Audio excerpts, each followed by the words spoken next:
today's reading. Living an extraordinary life. Thou shalt cultivate your mind. The universe is not aimless or random, nor is it simply a place or mechanism. It is a sacred event that has been unfolding for nearly 14 billion years. It is an unfolding of great depth and beauty. Its tendency towards life shows up in a profound moments of grace. Humans represent such a moment of grace. We are a species capable of reflecting upon the universe and our role in it. As such, we can consciously choose the kind of world we want to make. The universe is permeated by cosmological powers that wove us into being, and we are those powers in a new form. So if you can just take these words into that sacred place for a few moments.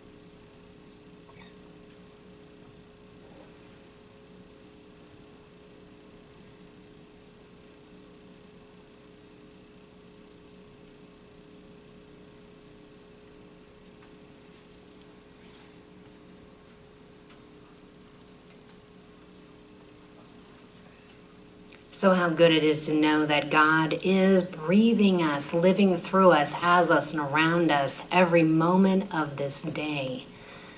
As we are that culmination of love right here in form, that we are the light and the peace of God, that this energy that is all around us is also within us, that is interwoven into this divine design within our own soul. And so I know that this same energy of God creates and has cultivated this service together. It is in divine order and divine right action. And so I know that the words move through Becky today as she is just that mouthpiece for spirit, speaking through her as her. And so I know that we hear all that needs to be heard. I know that the music ministry is blessed. I know that the children in the back are blessed. I know that even though Reverend Cece is not with us today, that her speech, her talk goes well at the Light Expo. And so I know that everything is just perfectly done. And so together we say, and so it is. Amen.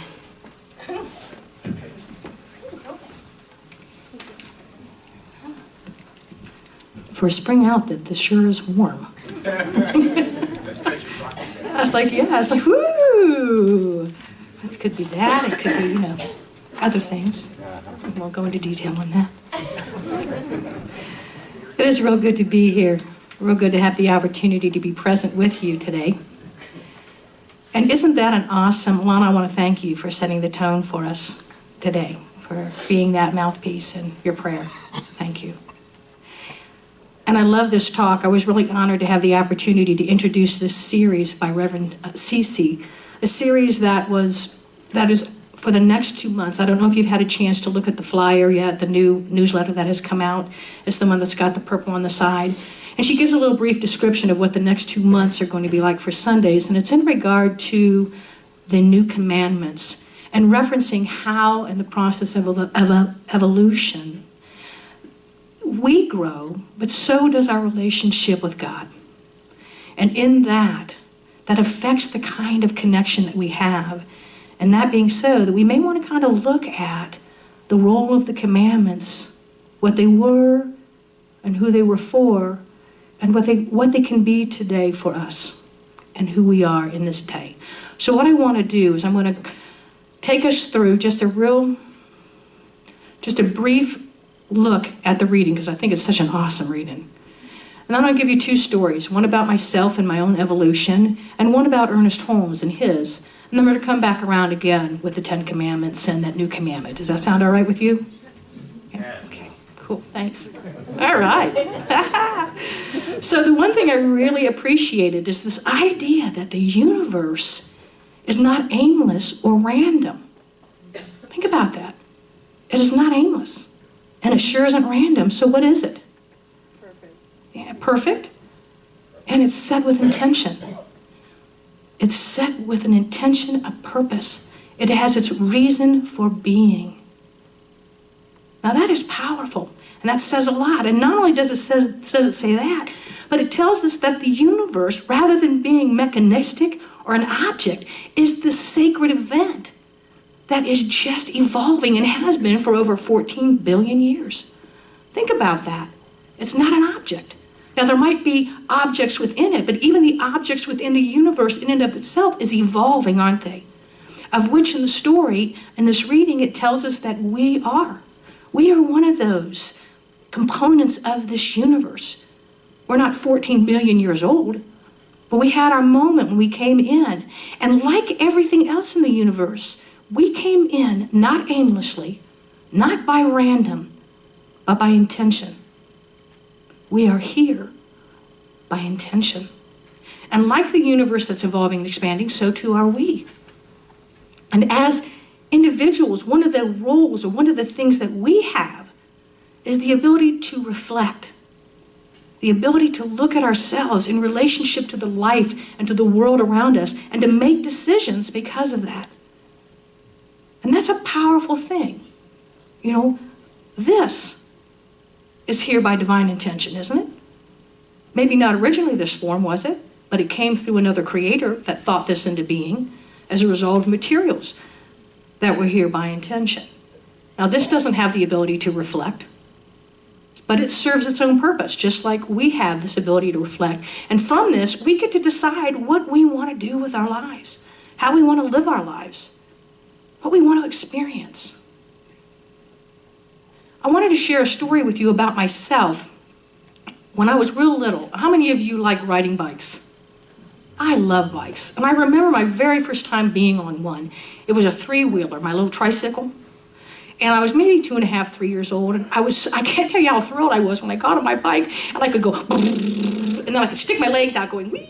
You know, and it was moving all on its own. It was like, yeah. And that was so cool because I wasn't using my legs. Not that I didn't like my legs and feet, but it was kind of a different feel. And I like that feeling of, wow, I can move without it moving. I can be fast. It was great. Well, then that was cool until all of a sudden I noticed that I had friends and they were riding these little two-wheelers with these things on the back. And I'm like, what are they doing? And I want to be with them because they were going a lot faster. So I told my dad and mom, I want a bike. And so they got me a bike and gave the three-wheeler to my sister. And with my little training wheels on, and it was cool. I got on the bike for the first time. And instead of that, yeah, let me take off, it was... and I'm trying to ride my bike at an angle, and I'm like, this is no fun. And I get myself upright and, you know, and I was getting really frustrated because I would continue to see my friends, and one by one, they were letting off their training wheels. And not only were they letting their training wheels off, they were going faster.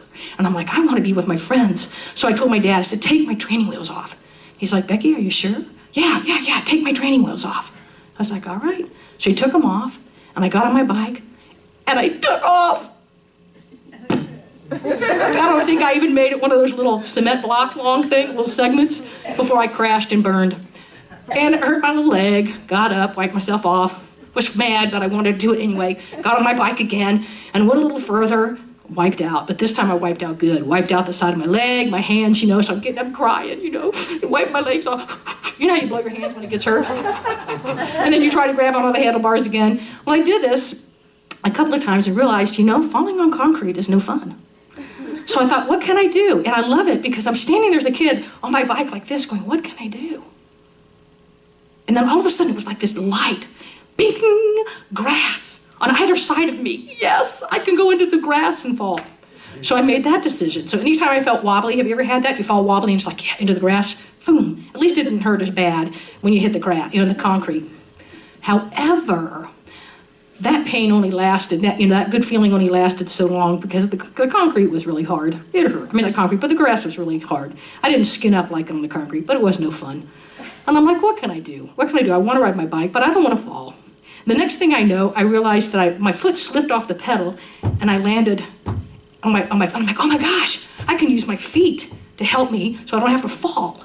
So you remember riding your bike and you're just trying to do it and you're doing like this because you can't balance and you're trying to balance your body. And so that's what I spent a while doing. And before I know it, little by little, I got more acclimated to balancing on this 2 wheels. And before I knew it, I was like, wow. And I'm past the first driveway. Wow, the second driveway. I didn't really look to the side or I'd have fallen over. The third driveway, and then made it to the end. And I'm like, yay!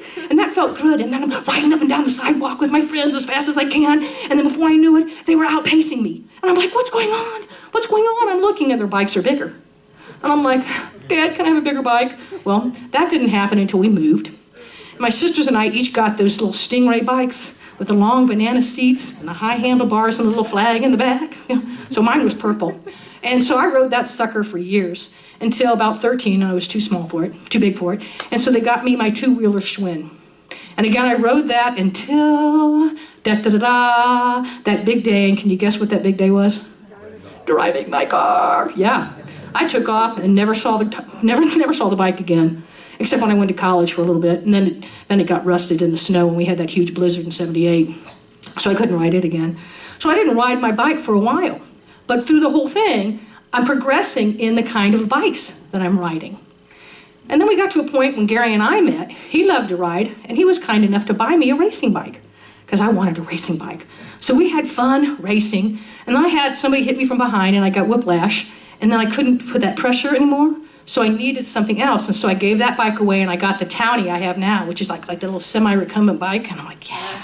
And I mean, each one of these opportunities, I went from being able to ride up and down, to riding down the street, to riding around the block, to going to my friend's house, to going up to a store. And before you knew it, with Gary and I, we're traveling or riding from city to city on these bikes. We're evolving in my ability. But as a child, I could no more ride my Townie than I could as a Townie at this age go back and ride my tricycle. I mean, have you ever tried to sit on a tricycle as an adult? It's not comfortable. But I had to evolve. The bikes and the things I got into and used had to evolve. Now, Ernest Holmes, much like me, much like you, had his own evolution and his own growth. I wanted to mention and talk about his spiritual. And a component of his spiritual growth was he was reared as a young child in Christian Science, and his mother read regularly to him from the Bible, and he loved it. But as he grew and he stepped out on his own, he began to meet different people.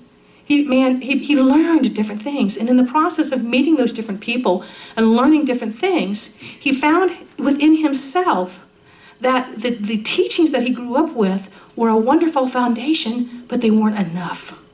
There was something calling more for him. And he began to read. He was a voracious reader. And he began to study, and he read all about the different world religions and the different types of practices out there and all kinds of people. And as he began to read that, he realized that the word that he had for the sacred, the word that he had, God, wasn't serving the purpose for him anymore. Not because God was a bad word or somehow unimportant, but it was a word that he had attached ideas, beliefs, and emotions to. Can you think about the word God and what comes to your mind? I think for me, sometimes it used to be, not anymore, but it was that old man on the cloud with a beard, and crossed eyes looking down at you like, man, you're screwed. I didn't stand a snowball's chance. I was in trouble. So that's what it was like for me. And so I can imagine trying to relate, because in my own journey, trying to relate to this image of a word, or using a word that I couldn't break free of. And so he decided that rather than use the word God, he was going to put it aside for a little bit. And he was going to give himself permission to experience more in depth what he was discovering in his spiritual journey. And so he came up with a phrase that he called, and it was called the thing itself. So for a while, that's what he referred to it as. When somebody would talk of God, he spoke about the thing itself. Because that afforded him the greatest freedom to really tap into what this thing was all about.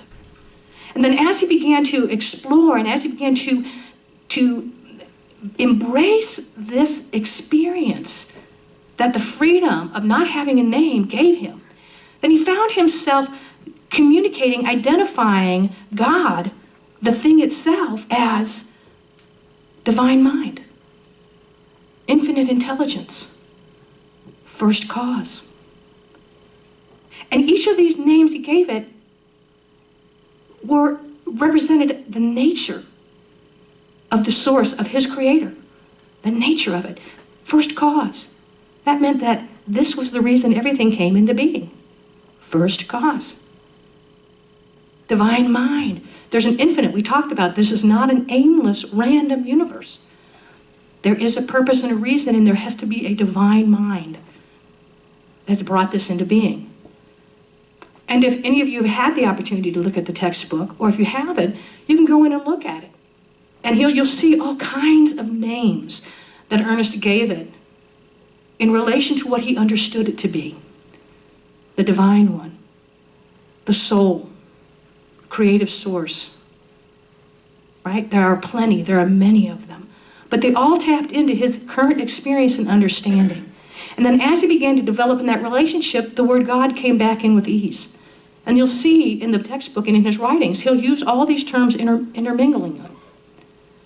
But the most powerful thing was in the process of giving himself permission to evolve. Look what he created.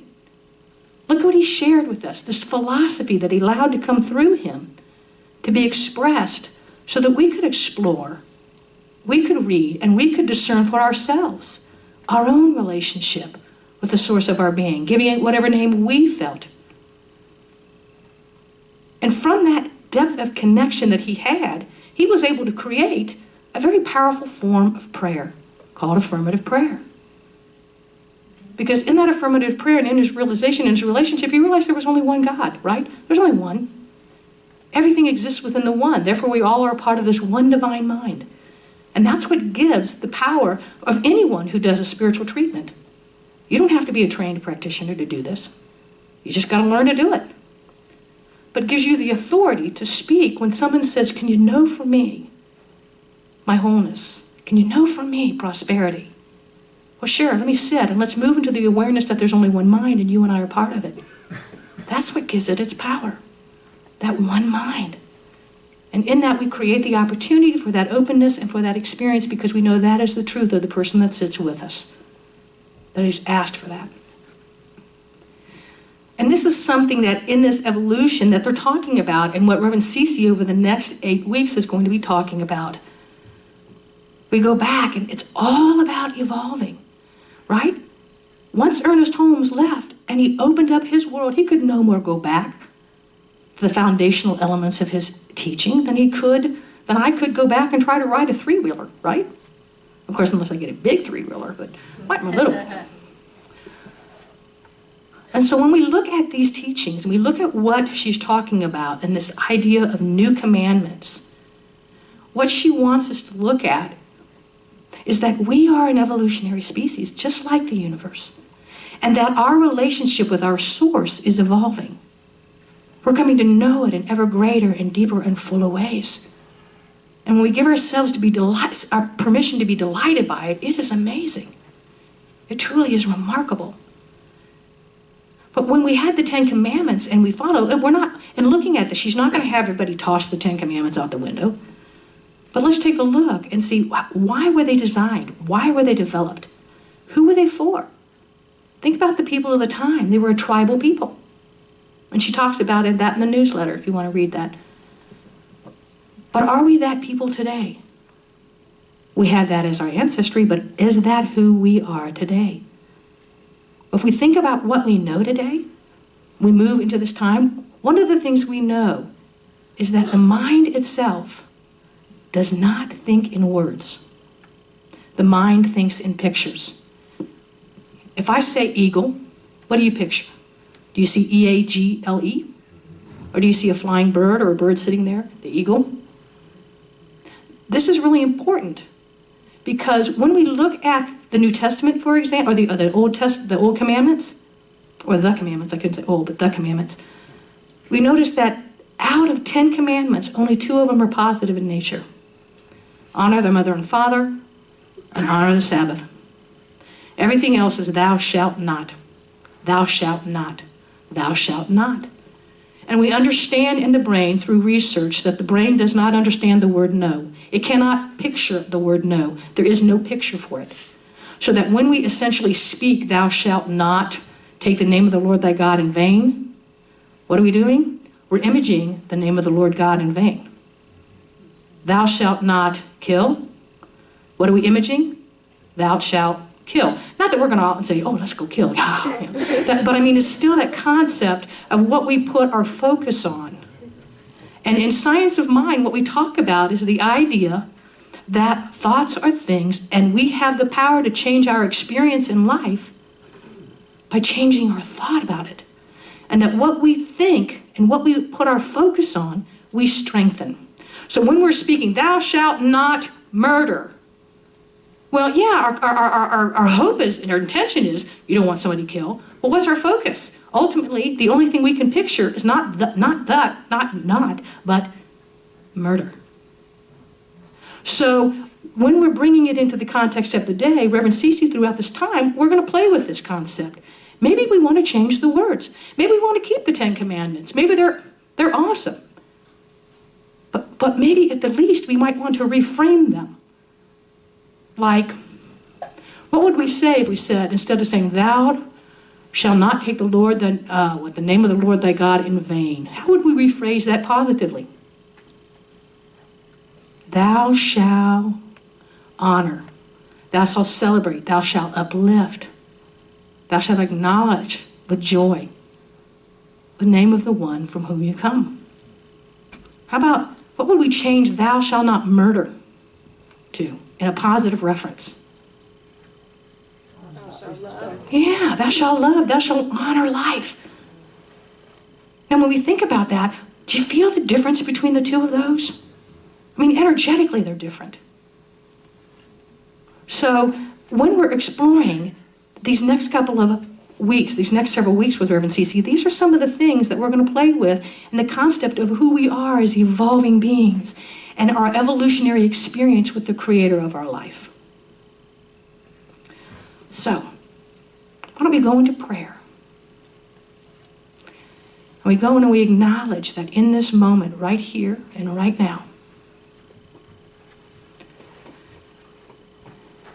is the source of the life from which we come. And let's give ourselves just that opportunity to be aware of that. To allow the awareness of however we name this source, whether we call it God, whether we call it Spirit, whether we call it a Skippy peanut butter jar because that's the best we can do, but we want something else. Whatever it is, let's give ourselves permission to be present with it. And in that, we recognize that there is only one. Only one life. Only one divine mind.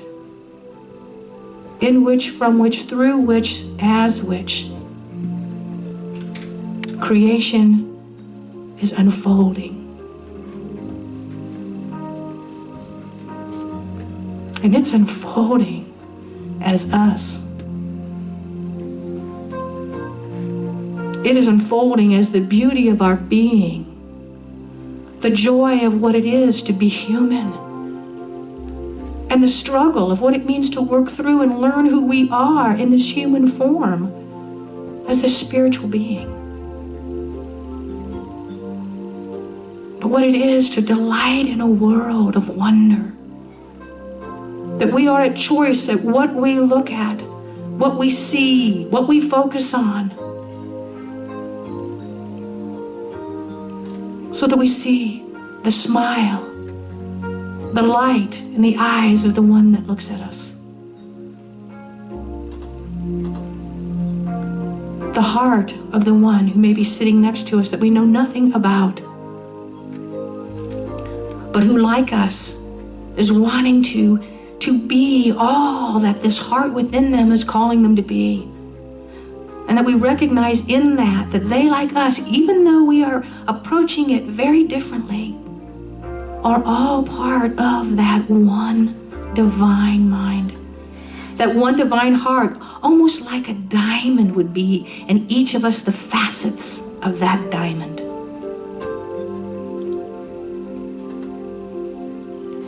And how beautiful it is that we sparkle, each in our own way, in our own time. And that the God of our own being loves us. And we love that God in our own way, with our own words. And that it is good. That it is good. That it is very good. And so we allow that love to uplift us, to support us in this day, to nurture and to bless the intentions that we have set forth for ourselves.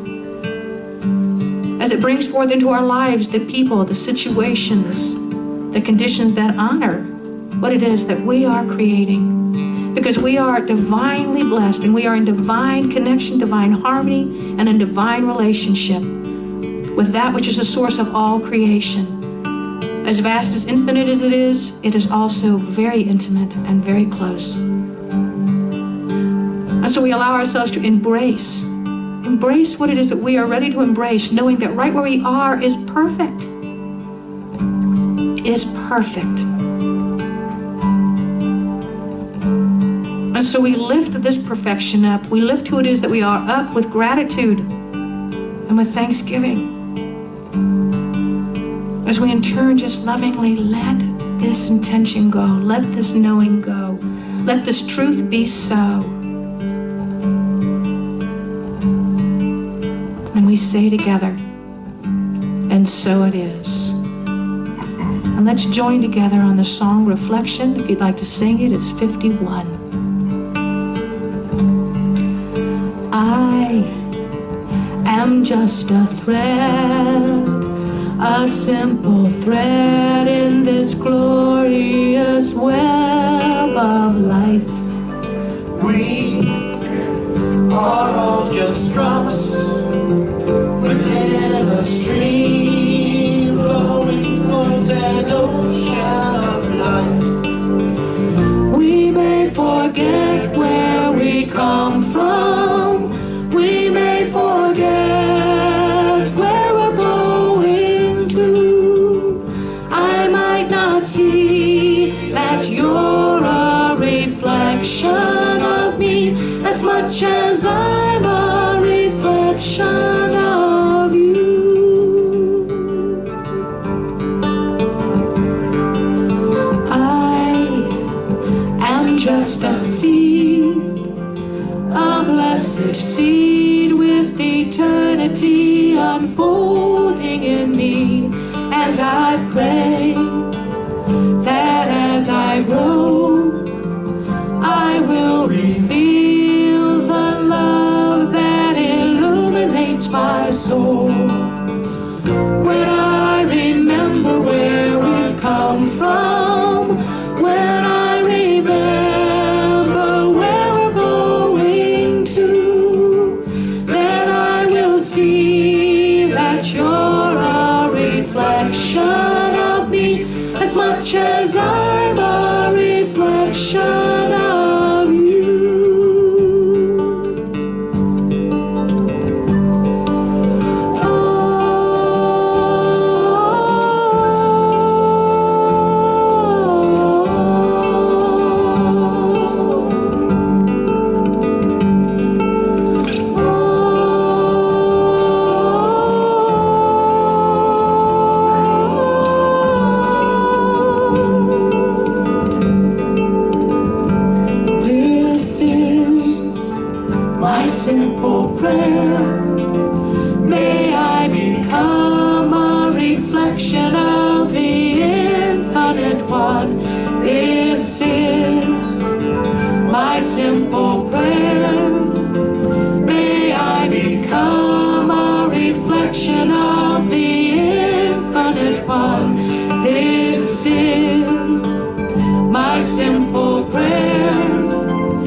It's all good. All right. Well, thank you, Becky. Let's give Becky a round of applause. That was really good. All right, so let's take a moment of this beautiful spring morning to think about all of our blessings to be grateful for, and all that we have and all that we are and all that we give from. Think about all you receive from the love that is all around you, and let yourself feel the gratitude that rises up in you. As the offering basket passes through your hands, please bless the abundance of this whole community. And so together we're going to affirm, gratefully I give with an attitude of abundance. Gratefully I give with an attitude of abundance. I know that as I give, so do I receive. I know that as I give, so do I receive. And so it is. And so it is. So here's our announcents. We have the really big yard sale is scheduled for May 16th. The rain date is May 23rd, so if you have a lot of stuff you want to get rid of, here's your opportunity. It's going to be a giant event in our parking lot, so reserve a space and clean out your house. We'll do plenty of advertising, and there'll be food and drinks for sale. Don't forget to sign up for Prosperity Plus 2. It's a class about creating the life you love to live. You can sign up on the bulletin board. I think that's back there by the bookstore. Maggie Pierce will be facilitating that course, and the group will decide the time and days to meet, apparently. This is a fabulous opportunity to expand your consciousness around all of your life. It's not just money prosperity, it's prosperity in all areas of life, Prosperity Plus. Then next Sunday, April 19th, is a busy day. There will be a class in the bookstore at noon on creating your aromatherapy medicine chest. Come and learn how to use the essential oils available in the bookstore. And then at 1:45 on that same day, join the hikers at Sugar Creek Metro Park at 1:45 p.m. And then if you're interested in having locally grown, pesticide and chemical-free garden fresh produce every week, that's always good. This summer, sign up for a Share and Patchwork Gardens, CSA. Forms are on the bulletin board and near the Lending Library. They'll be, I guess they deliver the boxes every Wednesday right here. And then also, I am doing a workshop. This is for May the 2nd. It's called The Tapestry of Grief. I'm an art psychotherapist, have been that for about 22 years. I'm a licensed social worker as well, and then a practitioner for last, 1999. 1999. It's a long time. Just a baby. Yeah. So anyway, I just want to read what I wrote out here. It's $60, so it's $55 for the actual process, and then $5 for the art material fees. You do not have to be an artist to do this. So really, it's just the process. And so, as this workshop is an experiential, spiritual art therapy process through grief. As all grief is interwoven throughout our lives, it becomes the tapestry of grief. Our life journey can encompass a multitude of grief ranging from past abuse of all kinds, alcoholism, drug addiction, divorce, job loss, health problems, death of people and pets. Participants will use various art media to process, heal, gain support, and release their grief in an emotionally safe and therapeutic way.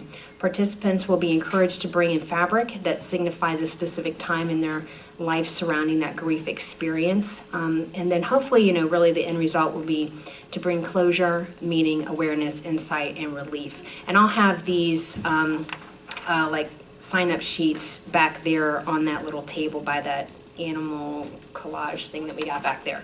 So that'll be that. And then we've got little people coming up. Should we sing? Should we sing? Hi, everybody. Hi. Christopher's not here today. No. Okay. Well, we talked about interbeing today, and we decided that a mom is very, very important to her baby. In fact, her baby can't live if the mom doesn't feed her. And so we talked about Mother Earth feeding us and how we can't live without our Mother Earth. And so, do you remember the word, interbeing? Intervene. Yes, interbeing. We're all connected. So, that's what we did today. What? Okay, good. Thank you. We're going to sing to them very fast. Ready? Now 1, 2, 3. The song is called You Are, if you'd like to join us. It's toward the end of the book. I don't know what page it's on. You are beautiful, courageous, and wise beyond your ages. This I know for you, as I know myself. You are splendid, you're unique, with the whole world at your feet. This I know for you, as I know myself. You are brother to the flowers and sister to the trees. This I know for you, as I know myself. As all life lives within you, you are one with God, it's true. This I know for you, as I know myself. This I know for you, as I know myself. This I know for you, as I know myself. All right. And then finally, if you guys would like prayer support after the service. Oh. What? Oh, okay. I'm sorry. Go ahead. That's okay. Go ahead.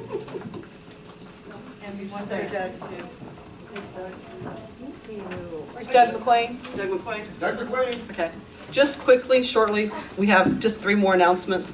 Next week is our Sustainable Sunday for the Earth Day celebration. Conscious Cafe, along with Green Team, are teaming up, no pun intended, to give you guys a gift during service. Also, we're going to have a small little luncheon for sustainable foods. I'll provide the meats. Everybody else is to bring something, a side dish or even a dessert that has to do with sustainability. And then Doug is going to do a presentation, so I'm going to let him take it away. I'm going to do a presentation on stewardship of the earth in conjunction with Earth Day coming up. But I'm going to talk about how we don't understand how we're burning through resources rapidly, resources we have to live, like, for example, clean water, stable climate, energy, and so forth. I'm going to talk about some of the psychological blocks involved with that, and I'm going to give you a summary and some recommendations at the end of this. It's going to be from 1:30 to 2:30, about an hour, and it's on a love offering basis. What you want to contribute to the church is fine. So, hope you come next week. Thanks. Take pictures of the house.